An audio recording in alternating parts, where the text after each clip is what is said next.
Señora Juana María, la que vive en el copete, póngale cuidado a su hija que ella ronca canalete.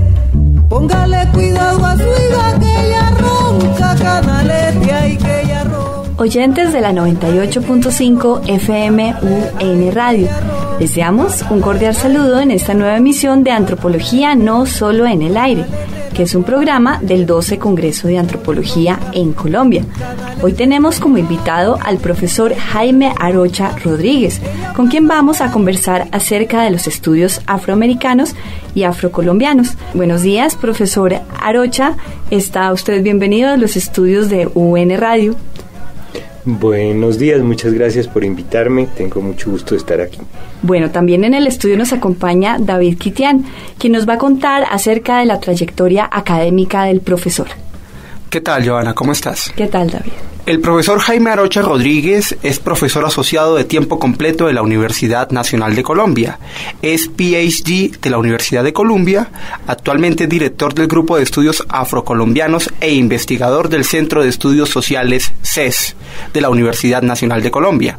Sus áreas de interés han sido la violencia rural, la ecología cultural y mental y los estudios afroamericanos y afrocolombianos.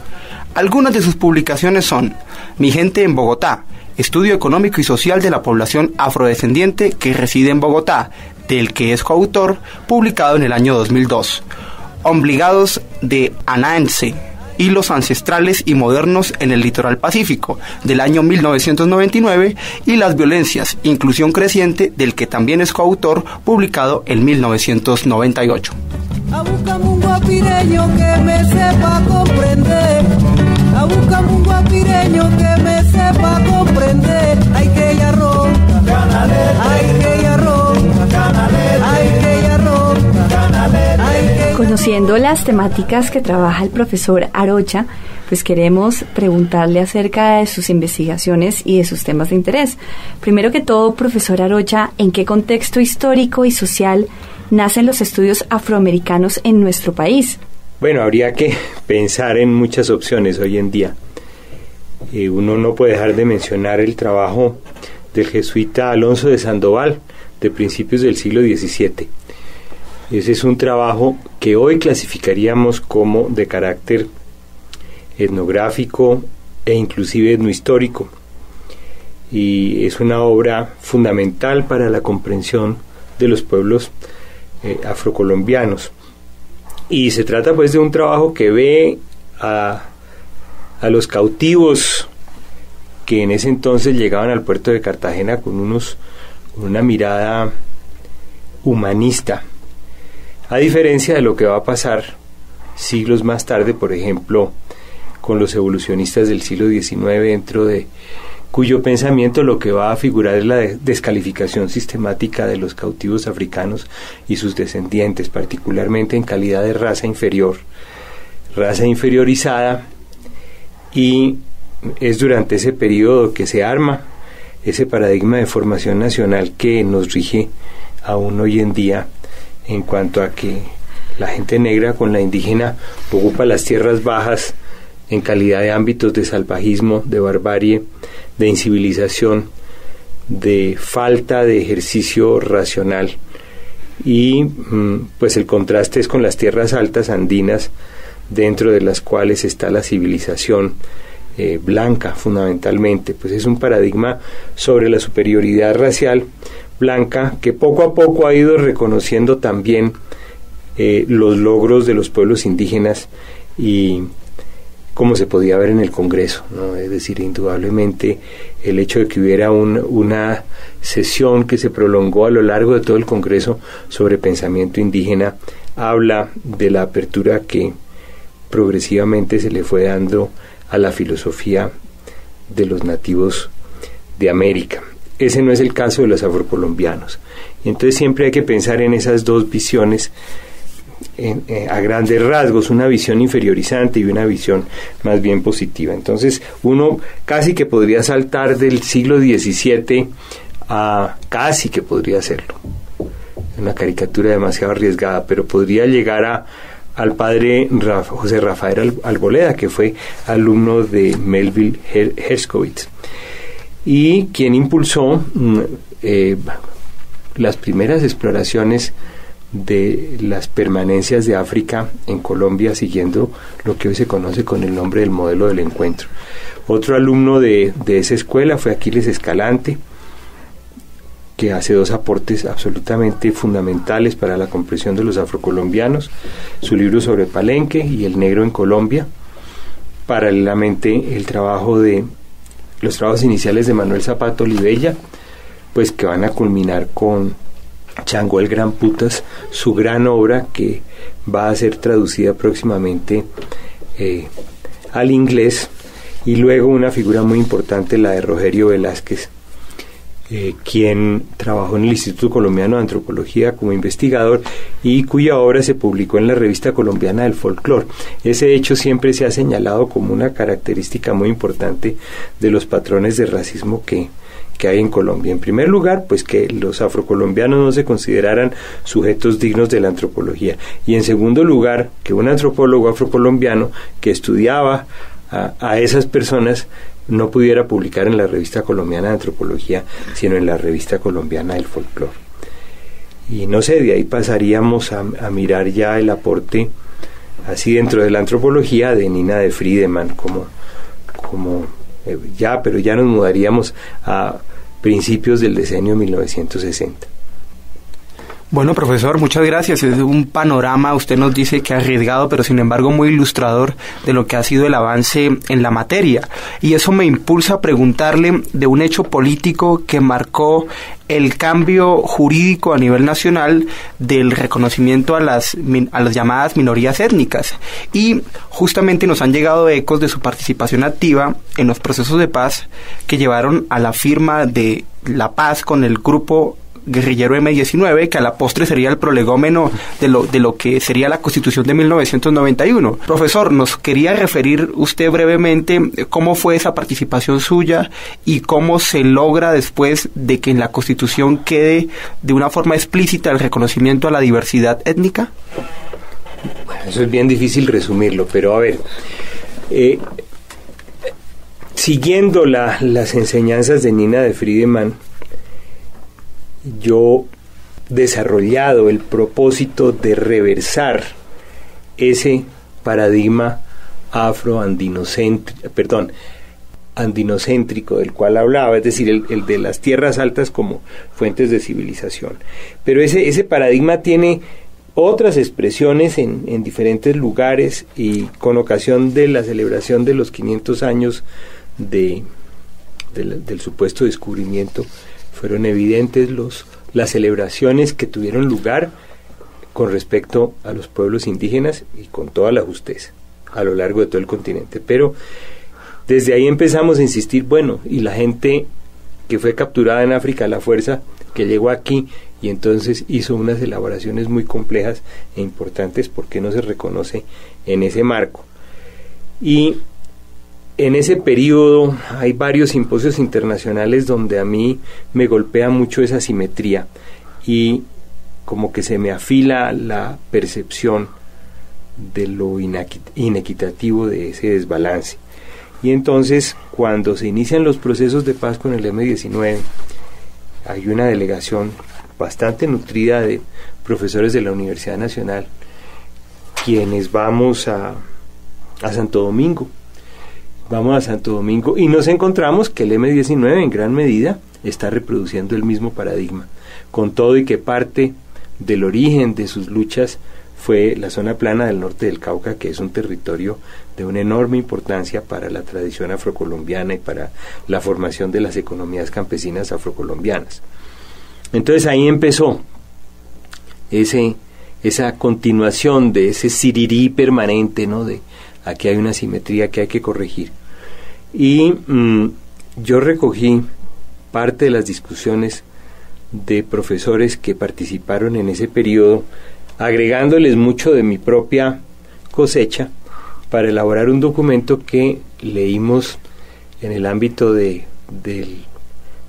del Capitolio cuando no había sesiones del Congreso, pero sí estaban sesionando las sesiones preparatorias para el proceso de paz, y también pues hubo ese ámbito donde yo leí esa exposición sobre la insistencia en esas asimetrías, y llamé la atención acerca de la forma como el M-19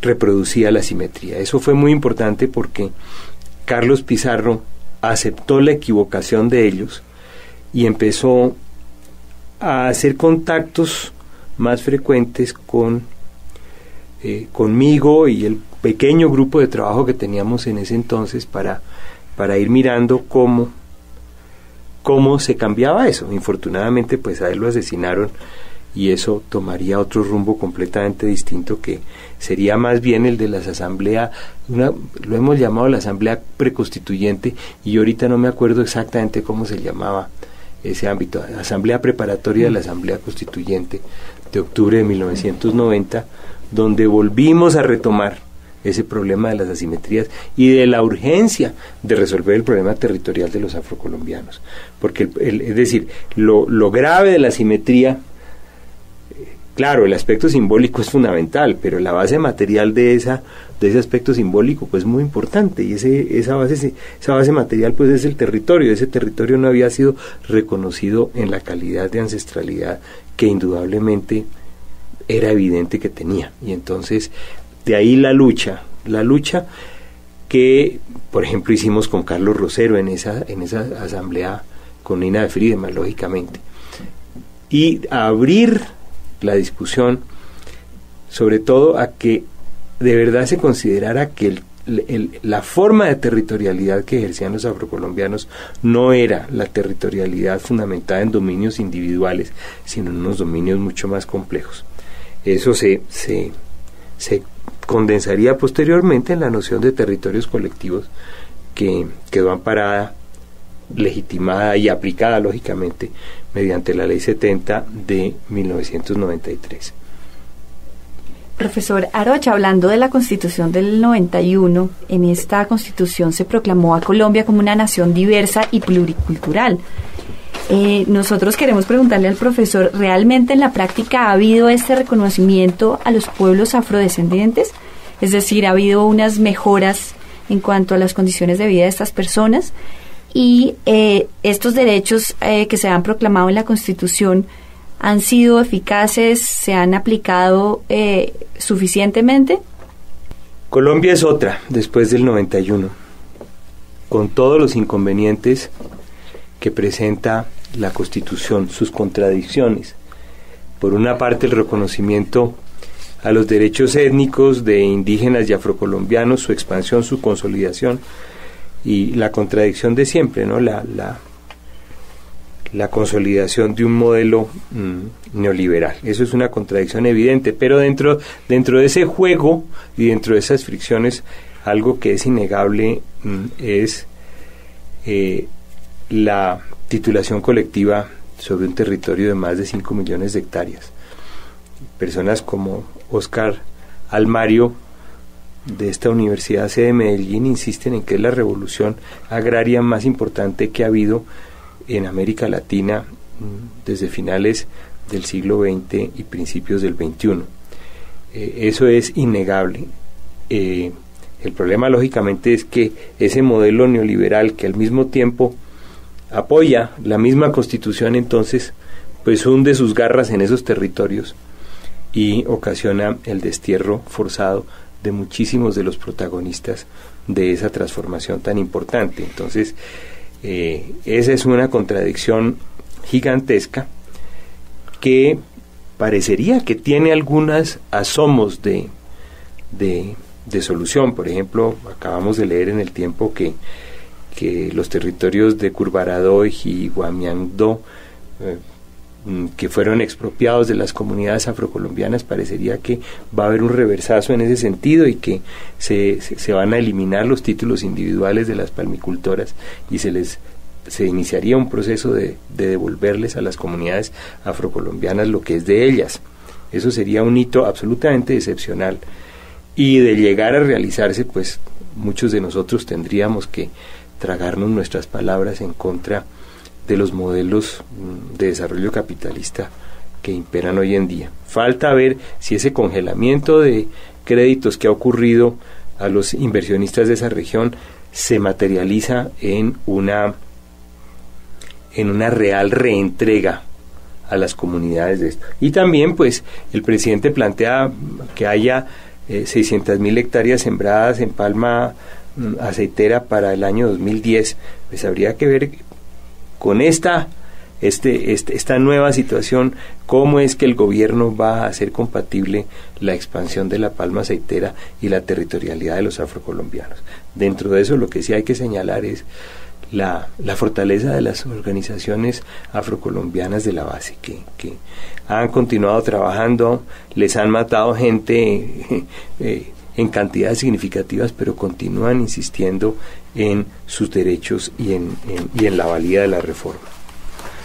Bueno, profesora Rocha, anecdóticamente en la entrevista personal que sostuvimos antes de grabar este programa, nos llamaba mucho la atención la expresión etnoboom, que refería fundamentalmente a la sobredimensión de los universos simbólicos del mundo africano en Colombia, mientras por el otro lado se les desposesiona. Y también nos llamaba mucho la atención un comentario suyo respecto a 4 piezas que hay en exposición en el Museo Nacional de talante racista. Eso que anecdóticamente nos refirió lo podríamos poner en un contexto de lo que significa la situación hoy día de los afrodescendientes en Colombia. El Grupo de Estudios Afrocolombianos está empeñado en continuar una labor que inició la historiadora Adriana Maya y que se ha visto interrumpida por diferentes factores, y esa labor es que en el museo que retrata los hitos de la formación nacional figuren los afrocolombianos, porque la estructura del museo en sí misma es un acto de racismo. El hecho de que los africanos aparezcan en calidad de esclavos negros dentro de los aportes del viejo mundo a la formación del nuevo mundo es una aberración, no solamente porque en la conferencia de Durban se condena la terminología racista que está implicada en la noción de esclavo y en la noción de negro, sino porque además renglones más abajo aparece otro aporte de los europeos, que es la fiebre amarilla.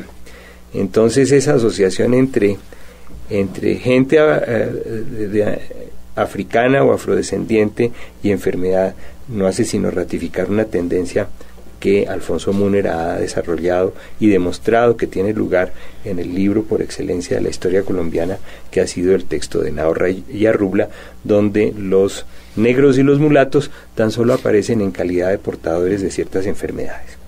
Entonces, lo que estamos tratando de hacer es, mediante una investigación sobre los ritos fúnebres de los afrocolombianos y los raizales, hacer una exhibición temporal para noviembre del 2008 hasta marzo del 2009, pero en el marco de que esa exhibición y ese intento no se desarrolle dentro de este esquema de la hiperexaltación de los valores simbólicos de los afrocolombianos y la hipertrofía de sus territorios. Estamos tratando de que la exhibición precisamente reivindique ese riquísimo universo simbólico, pero en el marco de los derechos territoriales de estas personas.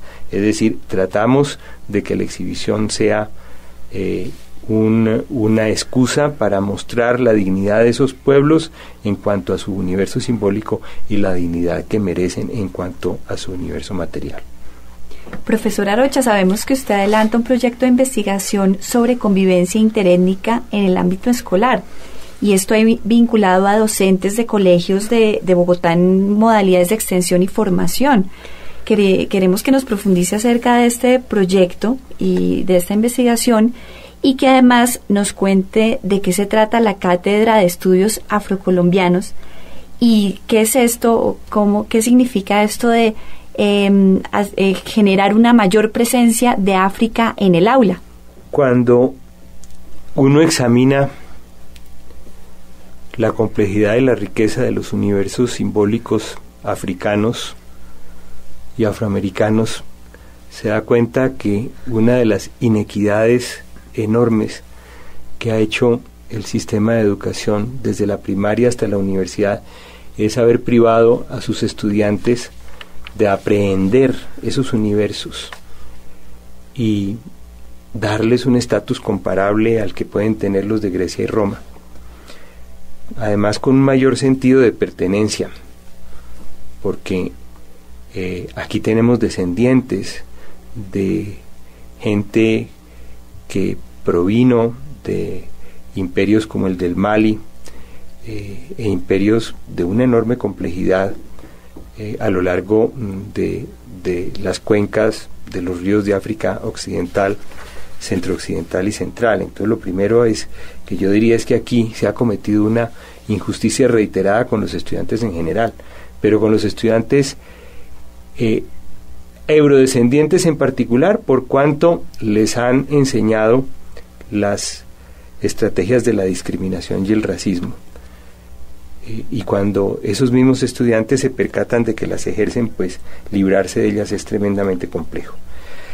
El proyecto al cual usted hace mención se desarrolló entre 1999 y 2001 y tenía el fundamento de mirar cómo los estudiantes eurodescendientes y afrodescendientes resolvían sus conflictos en el ámbito escolar, y de ahí salen una serie de planteamientos sobre el ejercicio de la discriminación, que tratamos de corregir actualmente con ya llamamos nuestro tercer programa de formación permanente de docentes del Distrito Capital, porque hemos tratado de que esa manera inequitativa como se resuelven los conflictos en el aula se resuelva mediante un instrumento que contempla la Ley 70 de 1993, que es la Cátedra de Estudios Afrocolombianos, de carácter obligatorio para todo el sistema de básica, primaria y secundaria, sea en el sistema de educación privada o pública, con la meta de hacer visibles a los afrocolombianos y mediante esa visibilidad entonces limar el problema de la discriminación.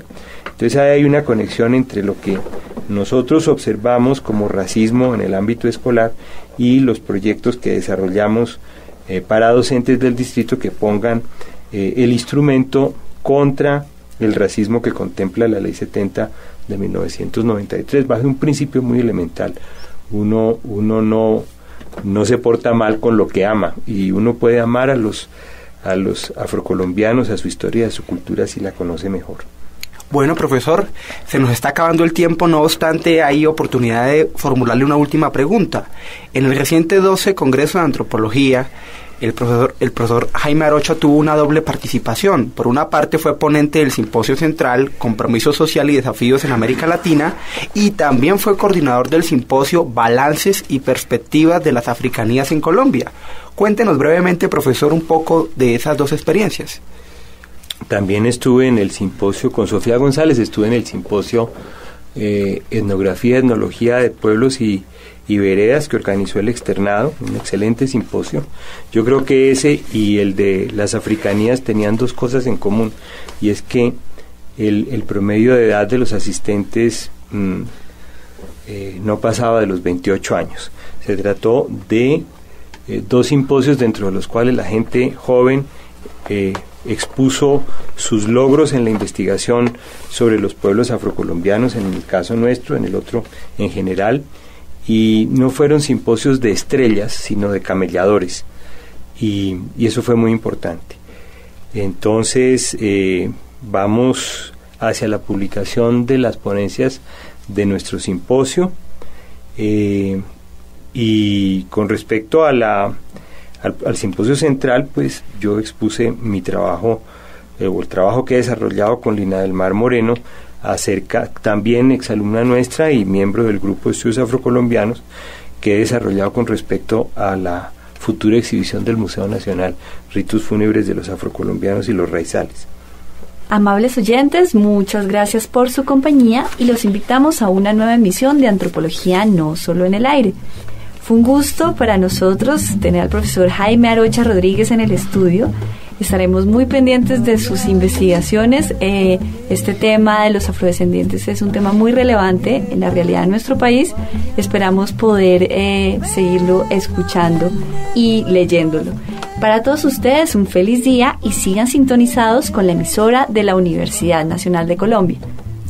Este programa ha sido realizado como actividad del 12 Congreso de Antropología en Colombia, www.12congreso.unal.edu.co.